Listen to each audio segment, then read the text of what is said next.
Hi, everybody. It's Liesl Truscott here from Textile Exchange.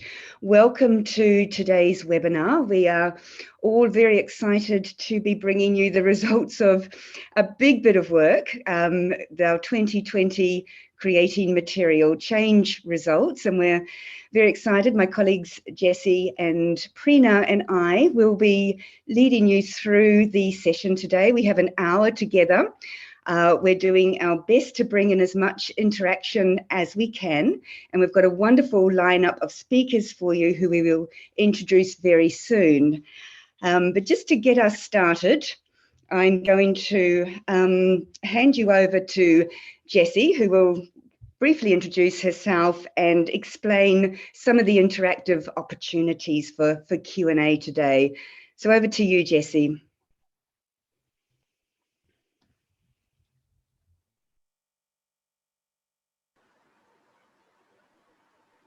Jessie, you're...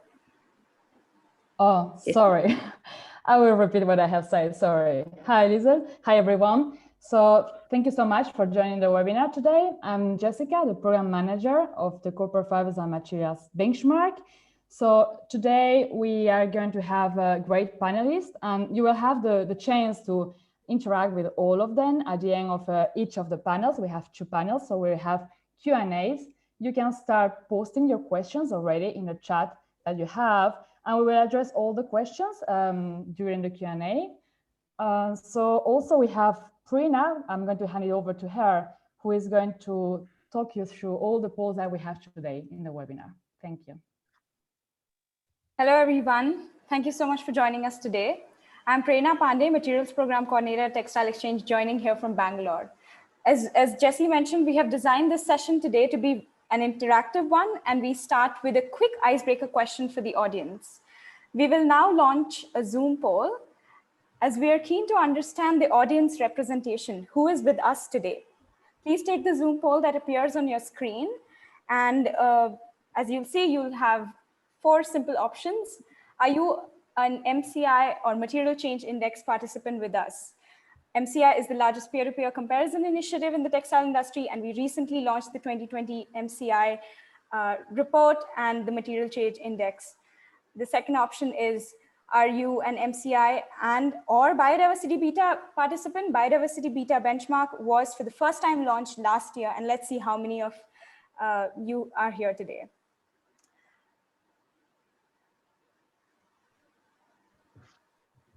Okay, as the results are on the screen, we see we have a large participation from others, NGO consultants, academia, etc. And then we have 23% from MCI participants, which is great. Thank you so much for joining us today. We also have about 11% audience from the Biodiversity Beta benchmark, which is very exciting. And thank you so much for taking the poll. And welcome to the webinar. Our next activity with the audience is co-creating a 2030 vision. Our colleague Carlotta Cataldi will do a visual representation of this session later with her beautiful and meaningful drawings, as she's an expert at capturing key messages and visions of such sessions. And we would like to collect your inputs via a Mentimeter link that my colleague Jessie will share in the chat box. Please share with us, what is your 2030 materials vision? For example, one of our panelists, Helen's vision is committed to materials that deliver positive change. I love that. Thanks, Helen, for sharing that with us. I welcome all of you to share your 2030 materials vision. Take your time as you think through yours in the next hour, or get inspired from our speakers today. And we will share all the collected inputs at the end of the session. So please stay tuned. And without further ado, I pass it over to Lisa. Thank you. Great. Thank you, Prina and Jessie for getting us started there. And once again, welcome everybody. I thought I would start the introduction today by just sharing with you the number of people that are actually involved in pulling together our corporate fibre and materials benchmark program and delivering the products within that program. So you can see us all here. There are some of us that are very focused on delivering the program as our main occupation. We live and breathe benchmarking, and those are the ones on the top left there, Prina, Jessie and I in particular. And then we have a specialist team that are spearheading our new biodiversity benchmark. That's Marissa and Uma. And then we have a cross-cutting team of analysts and materials experts.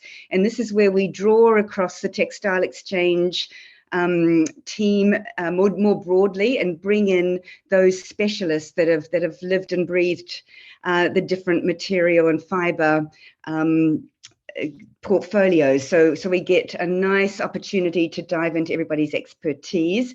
And then, of course, we couldn't do any of this without the data specialists. So Yvonne and her team, Suyin and Jack, are leading on the analysis and bringing all those numbers into a visual format for us so that we can share the quantitative story with you. And there's more about that coming up.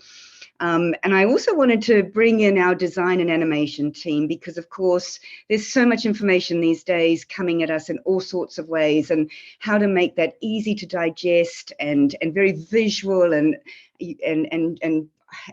useful and meaningful for people. We have Phil and his team, Hope and Marina on animation. So I just really wanted to let everybody on this call know that there's a lot of us focused on this work, and you're getting a very comprehensive program out of it. And I also thought it's worth mentioning the collaboration, and any of you that know Textile Exchange will know that we can't do any of this alone, and we look to partnership and collaboration, and are really proud of the organizations that you can see on this screen right here that have various expertise, whether it's Joel McOver at GreenBiz on the media side, our wonderful collaboration with the Sustainable Apparel Coalition, and we have Joelle on the panel later today, representing SAC and HIG. It's just a wonderful kind of very embedded partnerships and collaborations that we've been establishing over the last few years. The newest tech partner is Visantis, and we're very excited about the upgrades that we've invested in over the last year to bring some of these tools to the next level of their sophistication. And of course, stakeholder input, very different views, opinions, experiences, challenges are absolutely key to developing a program that the industry has faith in, has trust in, is relevant. And you can see on the screen here the steering committee that has been in place over the last 3 years to really guide and lead and as I said, challenge the process. We're excited about where we've got to, and we really thank this group for their input and commitment to us. And we know we've got lots of exciting plans going forward as well.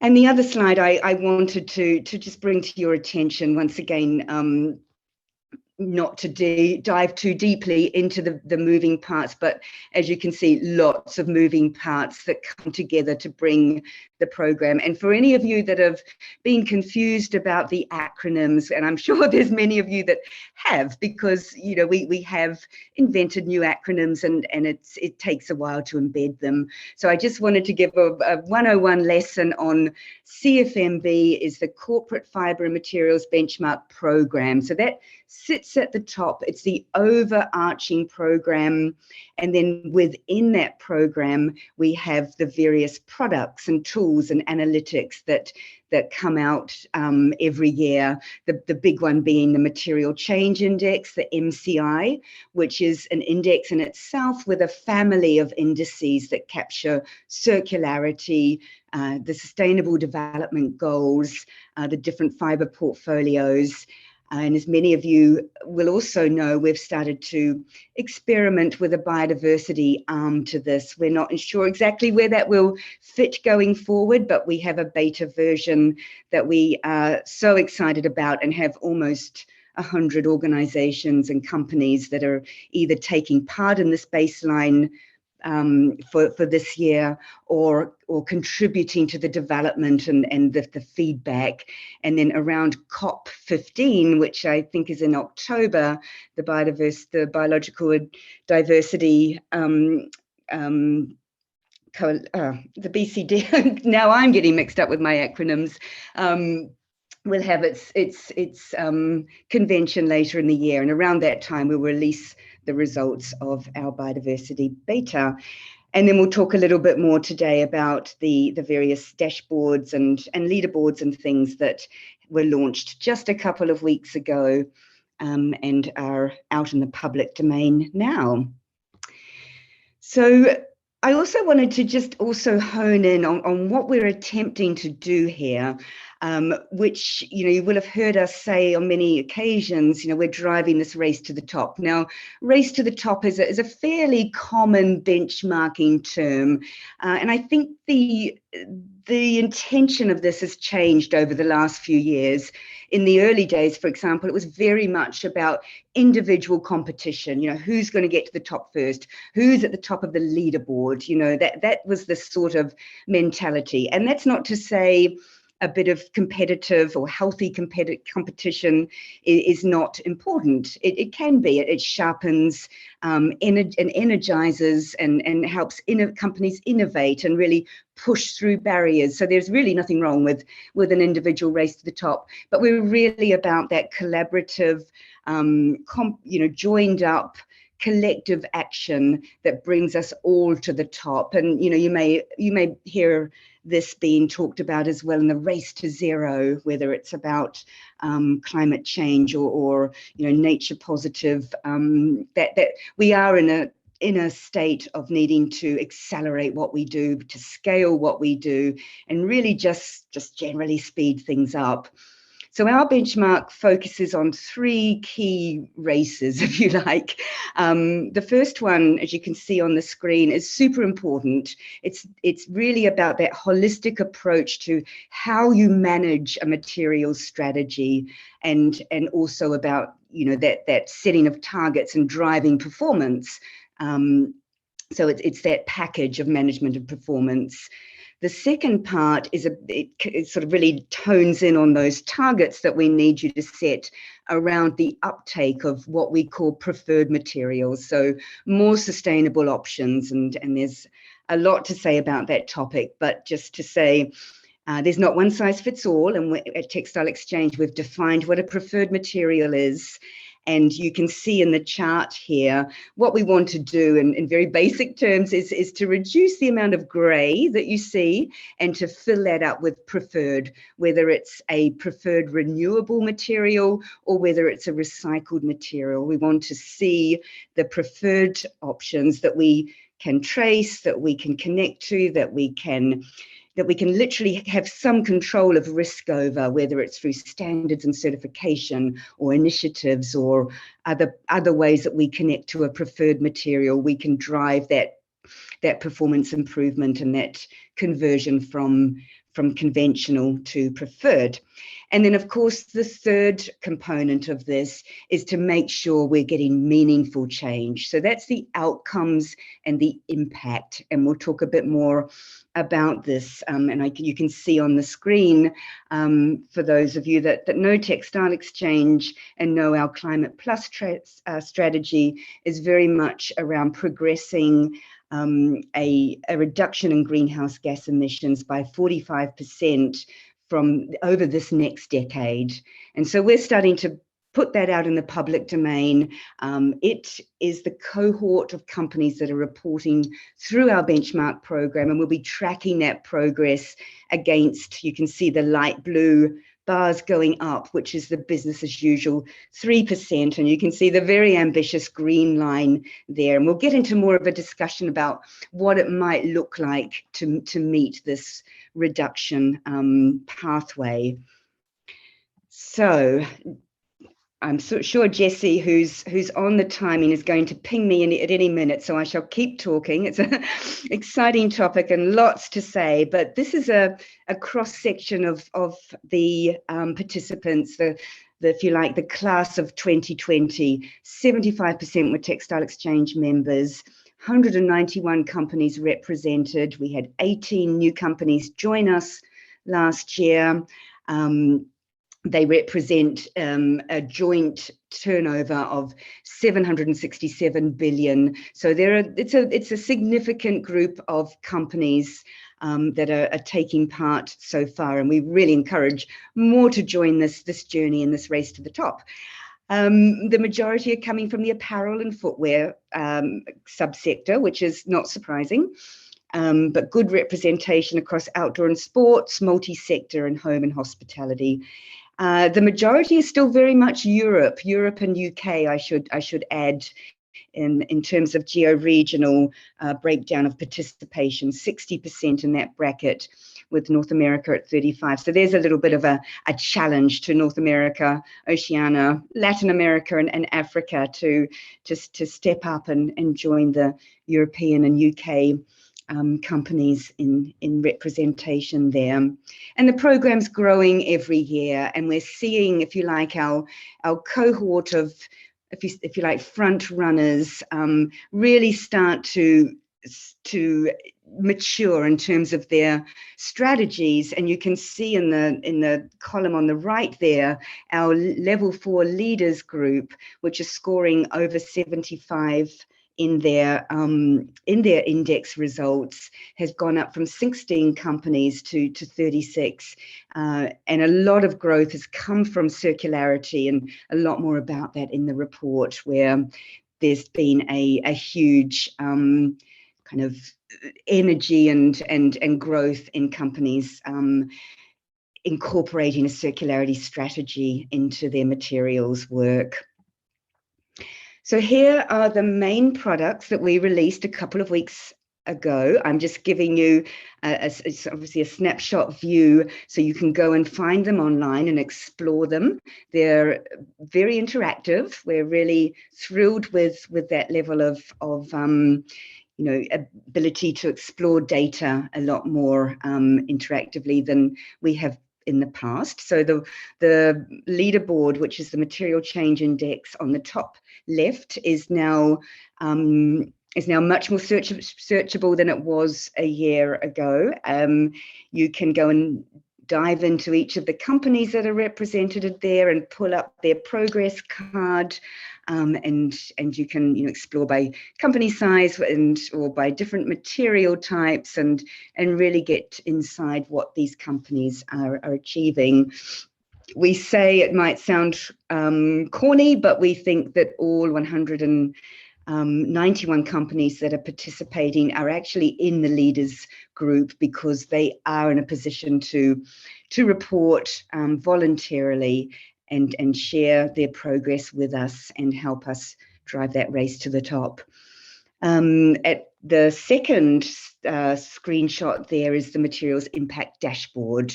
So that's, if you like, the aggregated volume of materials that the cohort of companies have reported, and that's converting those volumes into outcomes and impacts. And we'll talk a bit more with Joelle from the Sustainable Apparel Coalition, along with HIGCO, who are our partners in delivering the impact data for water, energy, and greenhouse gases, and really help us start to track that progress.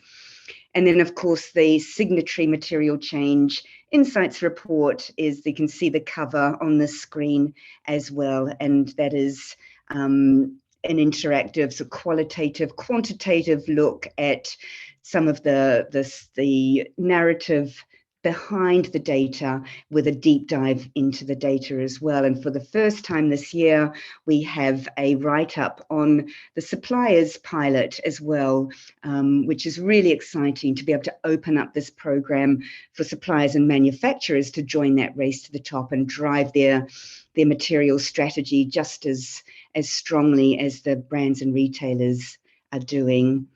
So on that note, I'm going to hand it back over to you, Prama, to introduce our panelists. Thanks, everybody. Thank you, Liesl. A warm welcome to all our panelists today. And as we all know, Liesl Truscott, our our Director of European Material Strategy at Textile Exchange, is the moderator of this panel discussion that we'll have in a couple minutes. But I'll quickly introduce our panelists, starting from Prama Bharadwaj, who is the founder and the CEO of Mantis World, an award-winning supplier of sustainably sourced blank garments to the imprintables market, including corporate wear, merchandise, and small brands. They were the first promo wear company to introduce organic cotton to the UK in 2005. In 2017, Mantis World announced their pledge to have 100% organic cotton in their range by 2021 and move to more sustainable fibers. They met this commitment 2 years early. Prama has lived across Europe, Africa, Asia, working alongside many stakeholders to improve sustainable textile manufacture, and has spoken at events across 4 continents. Prama chairs the Pan-Africa Sourcing Working Group for Textile Exchange and serves on the Organic Cotton Roundtable Steering Group. She also works on education of the industry, awareness building on fast fashion and women's rights. Thank you, Prama, for joining us today. Our second panelist, Bruno Van Steinberg, is the founder and the managing director of Kalani Home. Before, Bruno has been in charge of sourcing, marketing, product development, supply chain, and sustainability for different brands for over 23 years and has extensive field experience in many countries. After 12 years in the conventional textile industry, he decided to follow his conviction. Returning to study in 2010, focusing on sustainable apparel textiles to enhance his expertise.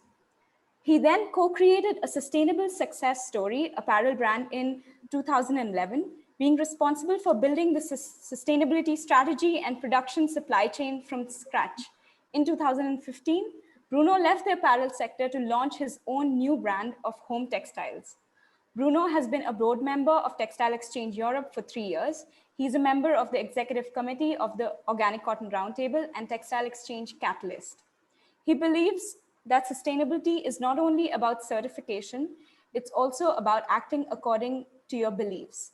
He likes details because details make the difference and the real differentiation. Last but not the least, Bruno has a deep passion for sustainability in general and a love to train, share, and help others. Thanks, Bruno. We are so lucky to have you today. Our third panelist, Helen Crowley. Dr. Helen Crowley is the head of sustainable sourcing and nature initiatives at Kering. In this role, she advises and supports Kering's profile of luxury brands to implement best practices in sustainability. Specifically, she focuses on developing innovative approaches for raw material sourcing, improved manufacturing processes, and she leads on implementation of animal welfare standards and the integration of biodiversity, planetary boundary, and circular economy principles into the business. Helen's experience over 20 years spans the evolution of business engagement on environmental changes from environment, health, and safety approaches to more sophisticated corporate sustainability strategies that include evaluation of impact and dependency on nature capital. Prior to Kering, Helen worked with Wildlife Conservation Society for over a decade on conservation strategy, program management, and market-based approaches, as well as bottom of the pyramid enterprise development in Africa and Madagascar. During a sabbatical year in 2020, Helen was the Lew Walton Fellow and Senior Advisor for Resilient Supply Chains at Conservation International and an advisor to the World Economic Forum's New Nature Economy initiatives. Helen has a PhD in zoology from the Australian National University and has been on nonprofit boards including Textile Exchange, Wildlife-Friendly Enterprise Networks, and the International Union of Conservation of Nature. She is also an ambassador for the London College of Fashion Nature Value Initiatives, co-chairs working groups for the Task Force on Nature-Related Risk Disclosures, and the United Nations Fashion Charter for Climate, to mention just a few. Thanks, Helen, for being with us today. Our fourth panelist, Joel Mertens.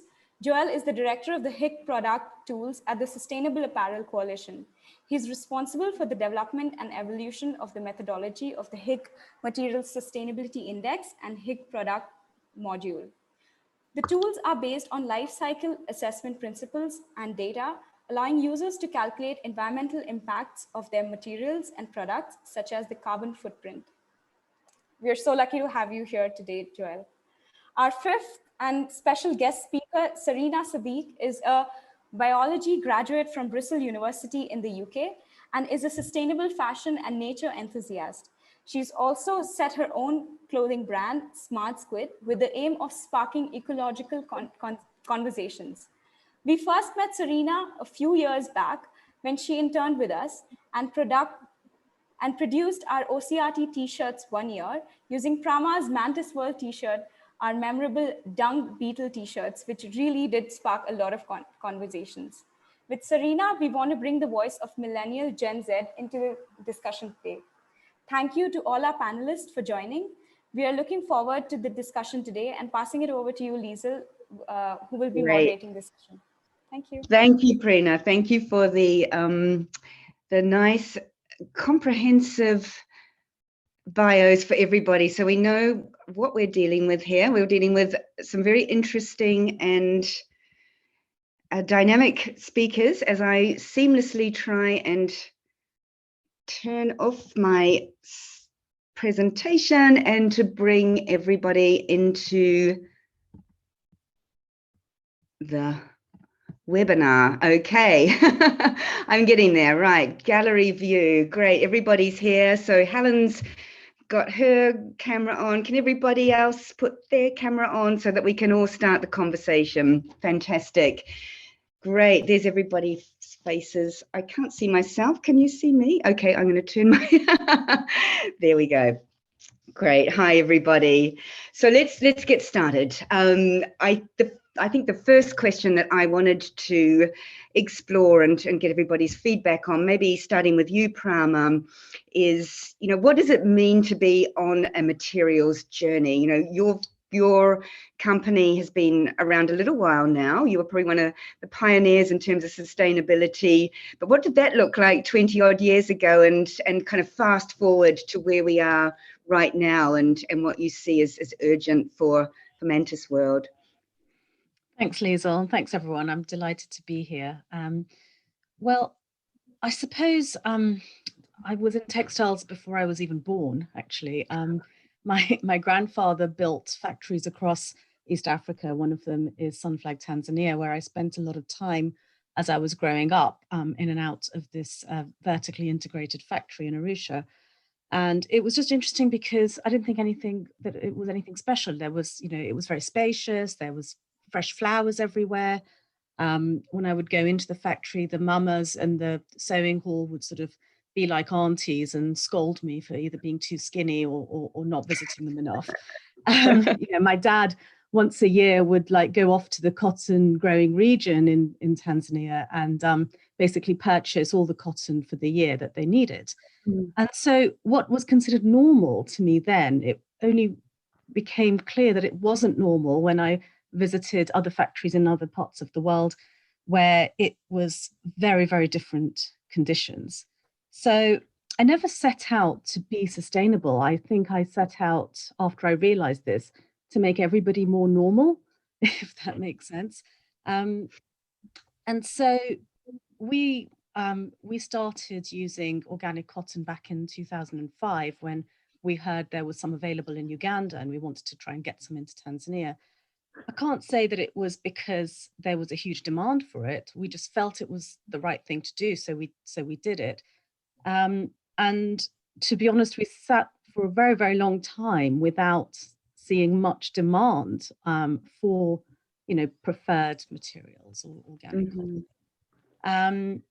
But the last 2 years, I would say, the demand has absolutely exploded. The market, and I'm sure everyone here who's in that sector would agree, the market has gone absolutely crazy. There's such a proliferation of sustainability initiatives that you can join. And I think some of that is driven by demand, by genuine demand from consumers and buyers. And a lot of it is also, I think, driven by companies, brands who are trying very, very hard to improve their green credentials. So I think where we are now is a very, very exciting time, because, I mean, how many times have we been at the Organic Cotton Roundtable saying, how do we grow from 0.7% to, so we're at that point. So now we just as an industry, need to be clear in our strategies so that the supply can catch up with what we really want to do, and to move normal back to what really should be normal. Yeah, that's great. And of course, when we think about this decisive decade, and we'll talk to Serena and others about that too, just that recognition of what we do have to do over the next 10 years. We don't have a choice. So it's great to see that companies are starting to step up. But of course, there's going to be a lot of need to bring the whole industry with us and figure out what that business model looks like. Speaking of business models, Bruno, you're a relatively new company as Kalani, but of course we've known you for a while and seen your green entrepreneurship in action over the years, and you've been a great support to Textile Exchange as well.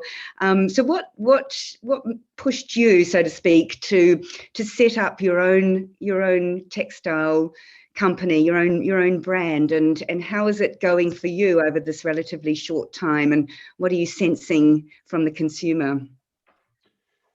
Well, actually, I have been working in the apparel sector for more than 20 years, and one day I wanted to do something else on my own, and I wanted to stay in my I would say technical expertise domain of textile, but not especially in the apparel. And actually, the idea came from the fact that when I was with my wife looking for bed sheets and towels, we never knew exactly where to buy it. And then finally, we were buying in place where we didn't want it, because the one that we liked were most of the time too expensive. So the idea with Kalani was to build something different, and to make the home textile high quality, 360 degrees sustainable, affordable. And and this we managed to do it selling directly to the consumer without any intermediaries. Yeah, so that's it. And then in terms of sustainability, I can give you 3 examples related directly to the products. So from day one, we committed in 100% organic cotton and fair trade cotton. We work with an extremely short channel, so almost direct from farm to bed, I would say. So we purchase our beautiful organic and fair trade cotton to the cotton farmers cooperatives directly.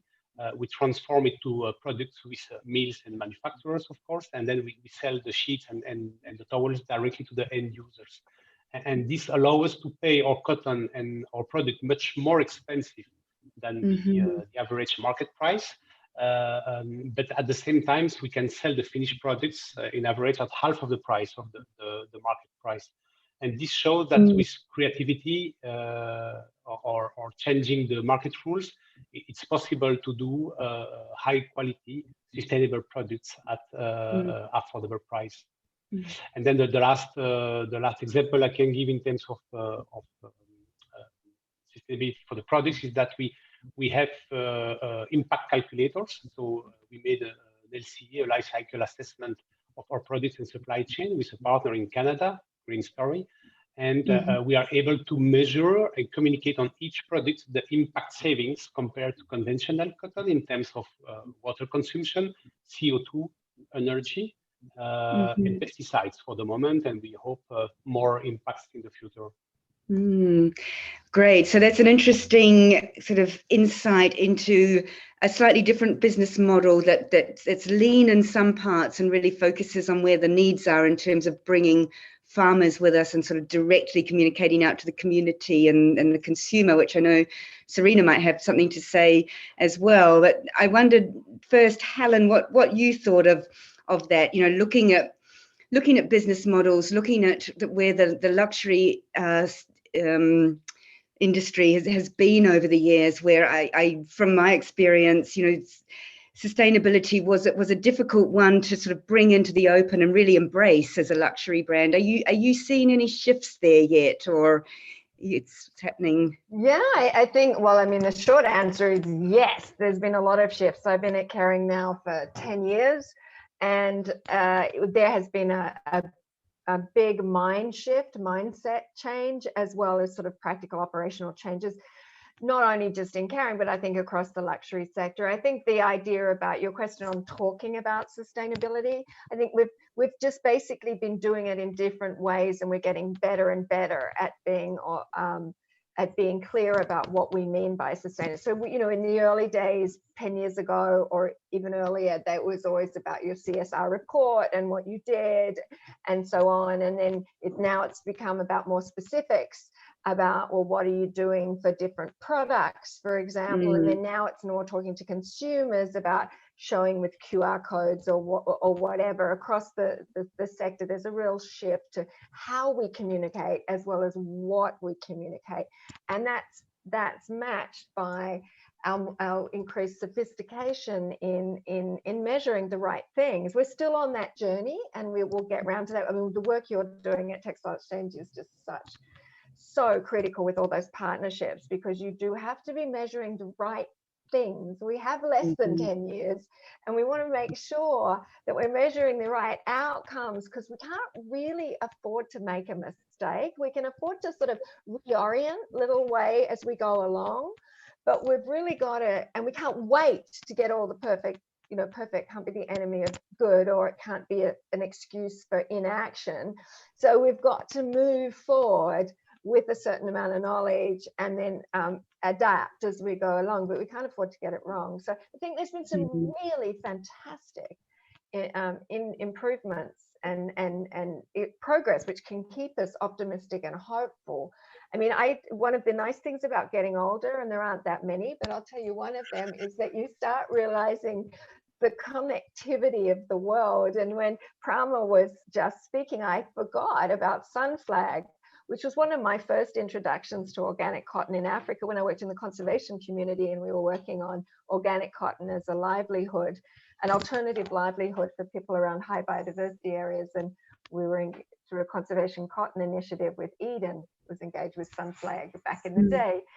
But the reason I mentioned that was 16 years ago now, as to what Prama was saying, in the early 2000s, and we have come a long way. We're not where we want to be yet on understanding the value proposition of organic, but boy, have we come a long way. And we do need to remind ourselves that progress is being made, and materials are where you can make a great deal of impact, positive impact.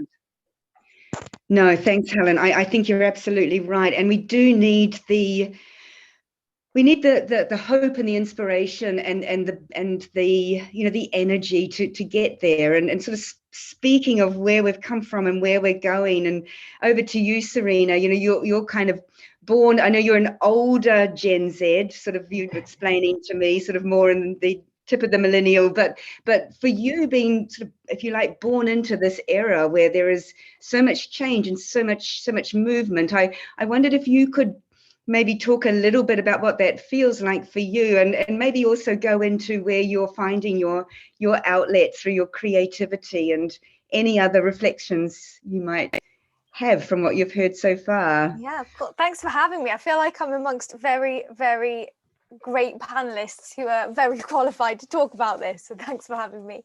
Yeah, I think in terms of the fashion industry, there's definitely a intergenerational shift in terms of like who's been listened to. I think young people across all industries, their considerations are being taken into account a lot more. And I think social media has a big part to play in that. I think in terms of the fashion industry, it's not something that's talked about through the education system. Everything's quite hush-hush. Like, you do kind of have to teach yourself, which is something people are only really willing to do recently, I think, as transparency's increased over the last few years. But I think in terms of social media, that's played a massive part in potentially accelerating the change and pressure being put on to companies from consumers. I personally use social media as a springboard for research. I've learned a lot from people like Michaela Loach, Tori Troy, Arja Barber. They're very passionate. They don't hold back. They speak out about exploitation in the fashion industry, like unfiltered. And I think that's really positive. And I think that is what it's one of many factors that will accelerate change over the next 10 years as people are heard and brands are held more accountable.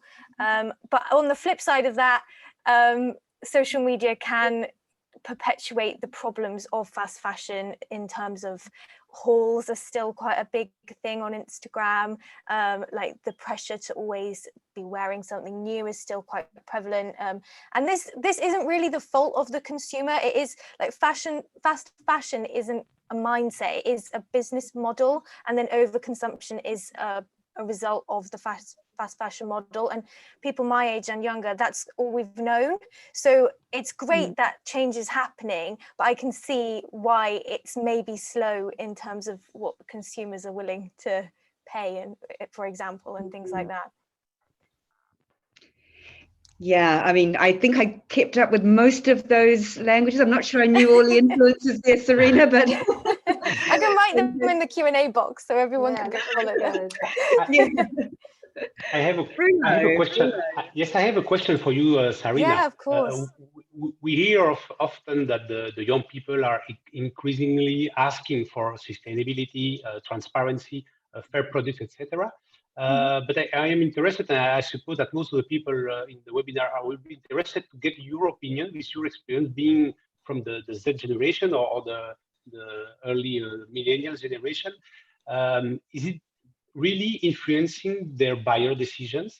As price is still a problem for most of the people, aren't they going for a cheaper product at the end? What's your opinion? Yeah. How the young people are interested in sustainability and prepared to make an effort, or is it just for the privileged ones? That's a really good question, Bruno. Thanks for asking. I think, well, there's multiple reports that have found that young people do care and they do take in sustainability into account when they're making purchasing decisions. But I also read something recently that says that Generation Z, so 25 and under, they care, but then they expect, because they're a product of the fast fashion system, to still be paying low prices. And I think the real problem is that people haven't quite realized that overconsumption means that if you're still looking to buy loads of stuff, you're then not going to be able to save to buy something that's made to last, made from better materials like the products you produce, Bruno.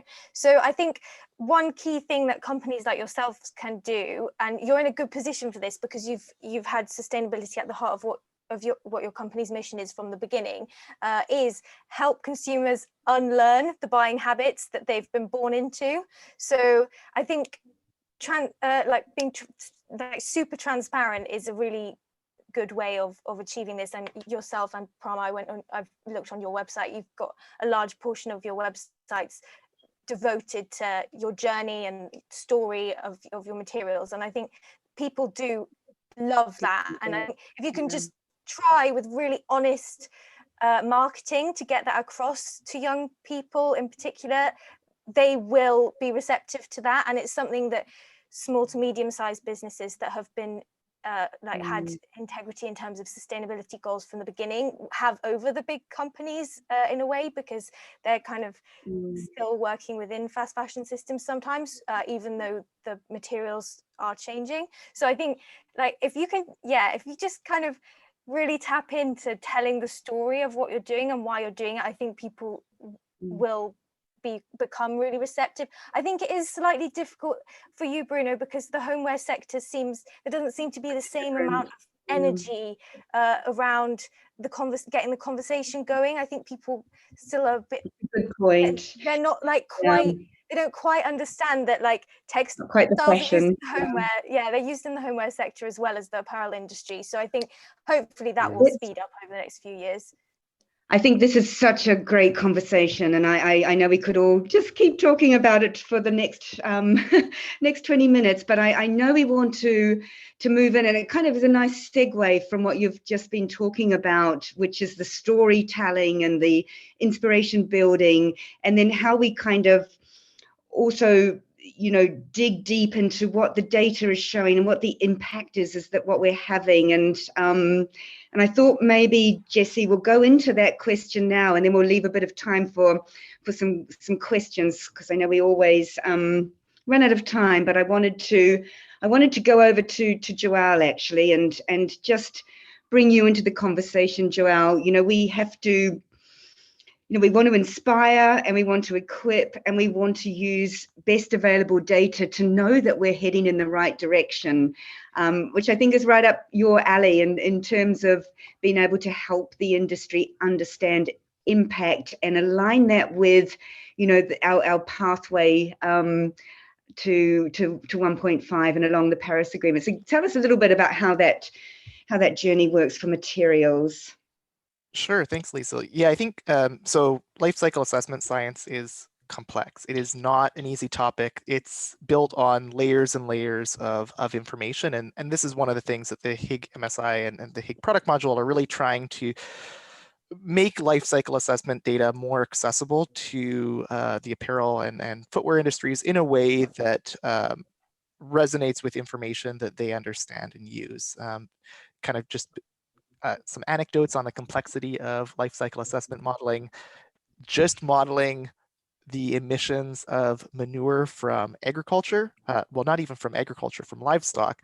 So just looking at livestock and the impacts of livestock is an 87-page document from the IPCC, Intergovernmental Panel on Climate Change.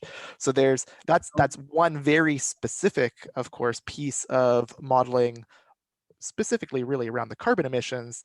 And when we extend that out to look at the full life cycle impact of materials and products, there's hundreds and hundreds of pages of methodologies internationally that have been developed largely by the academic communities to frame that up. I think kind of along the same lines, life cycle assessment is an accounting methodology really at its core. It's how do you allocate and understand different impacts and bring them together and really allow for a bottom-up approach to calculating impacts. And with any accounting framework, I mean, there's always the potential to abuse and misuse it. I mean, we probably are more familiar with that in the financial sense of, tax havens and Hollywood accounting and all these ways you can make something look like you have no profit when you're raking in millions of dollars. Well, we can do the same with our life cycle assessment impacts, and that's where being able to align on standardized approaches are really important, such as the product environmental footprint methodology that's being developed by Europe, and is certainly one of our guiding principles for the MSI. I will stop there in the interest of time, but I think that's really one more thing I think is also just the interrelationship between the, we're talking primarily of the raw materials here, but in the context of product becomes really important. So looking at not just what's happening with raw material choices, but also the other manufacturing choices and how those interplay together. There's choices that maybe are more, if we isolate them are more or less impactful, but if their efficiency is different, that drives different amounts of raw material use. And I think actually textile exchange and some of the work that's been done with the fiber methodology accounting and conversion rates is really a good way of showing that it does depend not only on the fiber selection, but then what you're doing with the fiber as you make your materials and products. Yeah. No, thanks, Joelle. And I know we're rushing against time now, but I did want to turn to Helen. And we talk about carbon as being the big bad thing. And of course it is. There's too much of it in the atmosphere, but we need more of it in the soils. And I wondered, Helen, what your response was in terms of you've been looking at natural climate solutions and other solutions that are nature-based.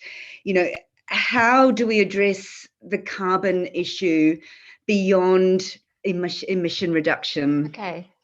Right. Wow. How long do I have? Like 2 minutes, a minute? Big question. Thank you. Favorite question. I'm going to try and tie it up with what Joel said and what we're all wrestling with here is complexity. And I was just on a call with the International Panel for Biodiversity and Ecosystem Services, and we were talking about this complexity, which we have to get comfortable with, right? We're pretty smart as people, as humans, but we also need to simplify it in the appropriate way. So that's the art of it, and the science of it is keeping the complexity there. So I think we've got to realize, and I'm going to get to carbon on this, And because we've got to realize that it's not, you can't oversimplify. The world is complex and interrelated and interconnected, as I said. So I think life cycle analysis is brilliant. We use it in our EP&L, the environment profit and loss account at caring. But what we have to realize is where the limits are. And one of the ways of thinking about that is just, it's about impact, right? It's not necessarily about outcome. And so if you want to measure impact, that's great. But what we need to look for is an outcome as well, right? So it's not just less bad, but it's actually doing good. Because the only way we're going to get to the world that we want to live in is not only through less bad, it's through restoration and regeneration. And that side of the accounting spreadsheet is not so clearly articulated. So which gets me to carbon and emissions reductions and natural climate solutions. So carbon, let's be clear, carbon is a brilliant element. I mean, we're all made of it. It's the most common element. Everyone goes, oh, we're going to decarbonize. I'm like, well, hang on a minute. Like, carbon's great. We're carbon life forms. The problem is the displacement is where carbon is. There's too much, as you said, in the air and the atmosphere and not enough in the soil. So we've got to redo those cycles of carbon, right? And that's where natural climate solutions come in, which is 30% of the climate change mitigation. So let me just talk about that. So that's super important. We all have to look at natural climate solutions, and that's where 30% of the solution gets, if we're lucky, we can estimate maybe 3% of the climate funding. So there's a lot of support that needs to go into that. A big part of natural climate solution is agriculture and in managing lands better. And managing lands better so that cycle, so you're sucking CO2 out, allowing cows to poo on the ground, not somewhere else, so it goes and it's cycled appropriately with the bacteria and so on. But we're not going to go through the 97 pages on that. But having those cycles that work correctly so that you can bring the carbon back to where it needs to be. It's not necessarily a problem. It's like a problem child, you know. Time out. You stay in the soil. So to do that, natural climate solutions are really important. Now, the thing about the outcomes and the impact bit is, let's look at that just quickly. I'll try and be really quick, is that emissions reduction is absolutely essential. Most of our emissions reduction has to be through technological improvements and through energy efficiency, right? We just have to do it. We've got to stop putting all that out there, right?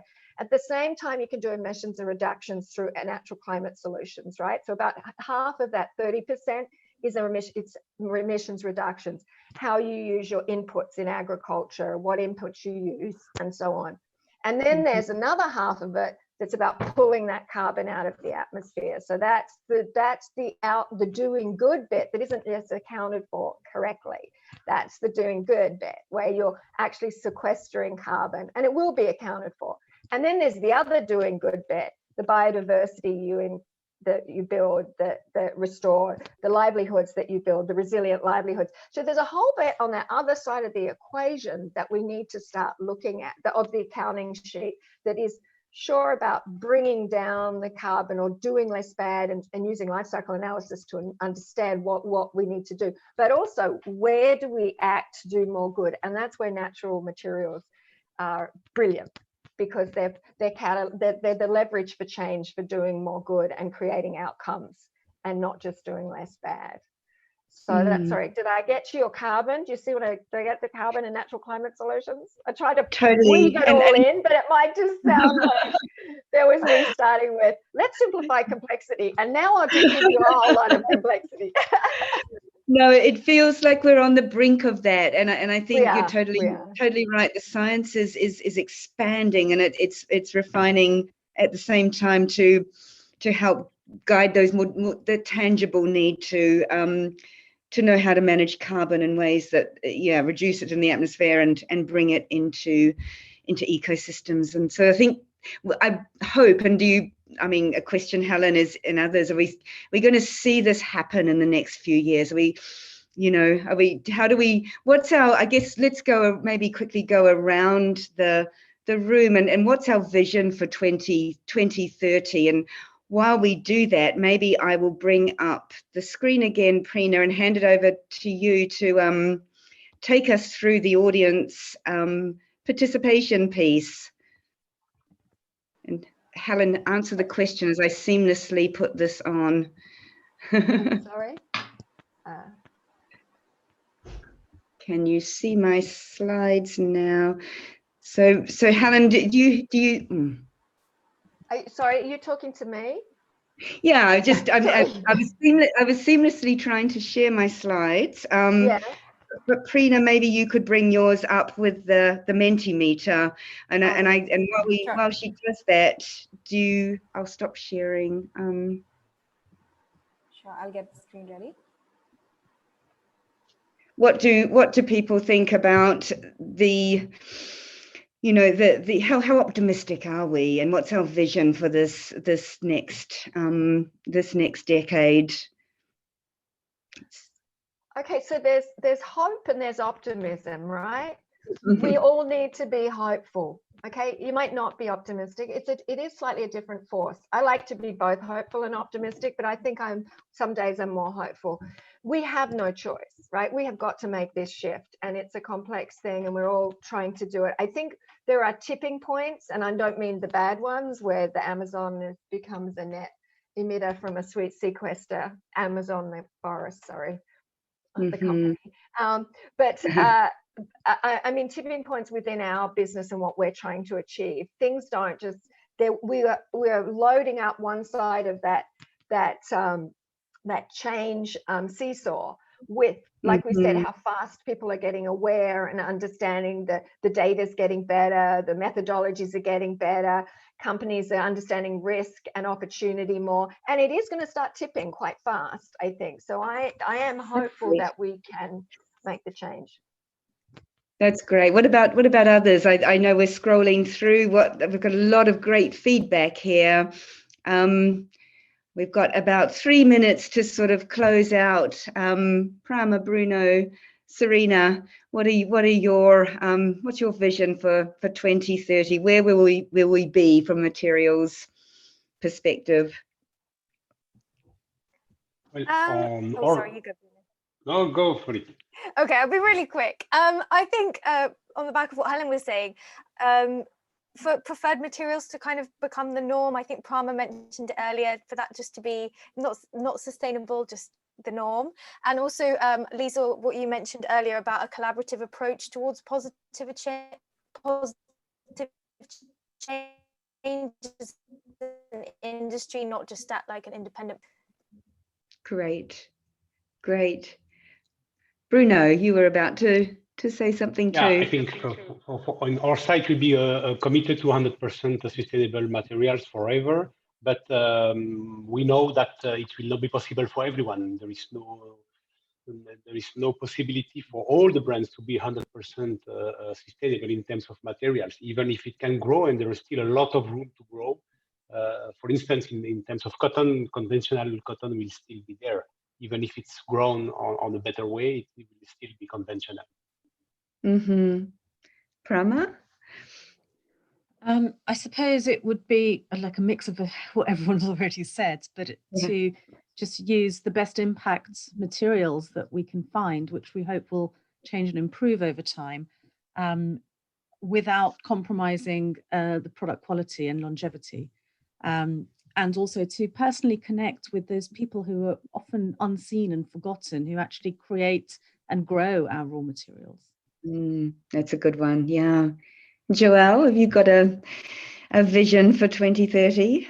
Yeah, I think it's really just that data side. It's let's make sure that we have the right data to drive decisions. And I think to Helen's point, being able to also take into account, there's 3 types of let's say carbon pillars. There's the direct atmospheric emissions that we need to reduce.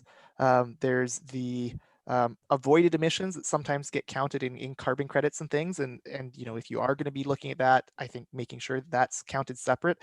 And then there's the kind of short cycle carbon cycle within land use of making sure that we're tracking what's happening on the ground over time, and this is again, I think a really important mitigation and adaptation element that needs to be included, but we also need to recognize the full picture of how that comes together, because ultimately every kilogram of CO2 that we emit into the air is out there forever, and being able to really look at that in addition to the mitigation from land use is very important. Wow, great. What I don't know where that last hour went, but it was very fast and lots of great input and thoughts and comments and dialogue, and obviously some incredible vision statements coming up here. So thank you everybody for sharing your vision. We will be converting this into something that will bring together all the highlights, and we'll be sharing that with everybody and feel the inspiration and the hopefulness and hopefully the optimism that we sometimes feel, as Helen said, to really get there, what that might look like. So thank you everybody. Thank you to the panelists and Jessie and Prina. That was a wonderful dialogue, and thanks everybody. Have a great rest of your day. Thank you to our speakers, and thank you for participating in today's webinar. As a friendly reminder, an email will be sent to all registered participants with a link to today's presentation. That concludes our webinar. Thank you. Goodbye.